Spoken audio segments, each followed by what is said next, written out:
Fortifiez vos mains languissantes et vos genoux affaiblis, et suivez avec vos pieds des voies droites, afin que ce qui est boiteux ne dévie pas, mais plutôt se raffermisse. Recherchez la paix avec tous, et la sanctification sans laquelle personne ne verra le Seigneur. Veillez à ce que personne ne se prive de la grâce de Dieu, à ce qu'aucune racine d'amertume poussant des rejetons ne produise du trouble, et que plusieurs n'en soient infectés, à ce qu'il n'y ait ni débauché, ni profane, comme Ésaü qui pour un mets vendit son droit d'aînesse. Vous savez que plus tard, voulant obtenir la bénédiction, il fut rejeté, quoiqu'il l'ait sollicité avec larmes, car il ne put amener son père à changer de sentiment. Vous ne vous êtes pas approché d'une montagne qu'on pouvait toucher et qui était embrasée par le feu, ni de la nuée, ni des ténèbres, ni de la tempête, ni du retentissement de la trompette, ni du bruit des paroles telles que ceux qui l'entendirent demandèrent qu'il ne leur en soit pas adressé une de plus, car ils ne supportaient pas cette déclaration. Même si une bête touche la montagne, elle sera lapidée. Et ce spectacle était si terrible que Moïse dit « Je suis épouvanté et tout tremblant ». Mais vous vous êtes approchés de la montagne de Sion, de la cité du Dieu vivant, la Jérusalem céleste des myriades qui forment le cœur des anges, de l'assemblée des premiers-nés inscrits dans les cieux, du juge qui est le Dieu de tous, des esprits des justes parvenus à la perfection, de Jésus qui est le médiateur de la nouvelle alliance et du sang de l'aspersion qui parle mieux que celui d'Abel.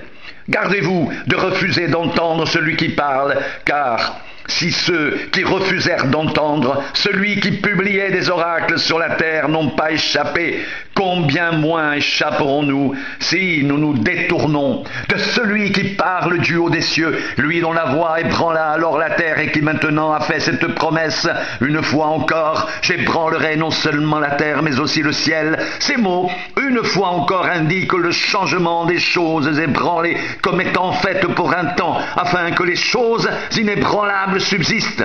C'est pourquoi, recevant un royaume inébranlable, montrons notre reconnaissance en rendant à Dieu un culte qui lui soit agréable, avec piété et avec crainte, car notre Dieu est aussi un feu dévorant.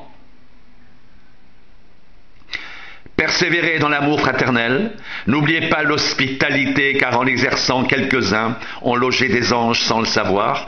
Souvenez-vous des prisonniers comme si vous étiez aussi prisonniers, de ceux qui sont maltraités comme étant vous-même dans un corps, que le mariage soit honoré de tous et le lit conjugal exempt de souillure, car Dieu jugera les débauchés et les adultères.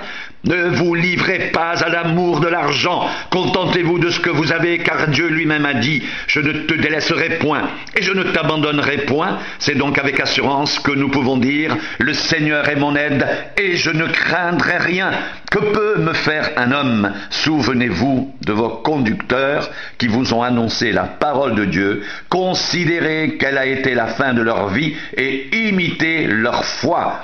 Jésus-Christ est le même hier, aujourd'hui et éternellement.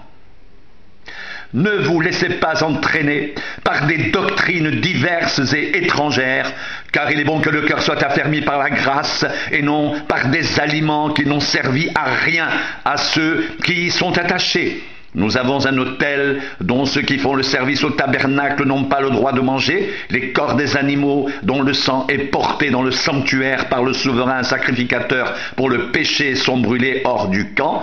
C'est pour cela que Jésus aussi, afin de sanctifier le peuple par son propre sang, a souffert hors de la porte. Sortons donc pour aller à lui hors du camp en portant son opprobre.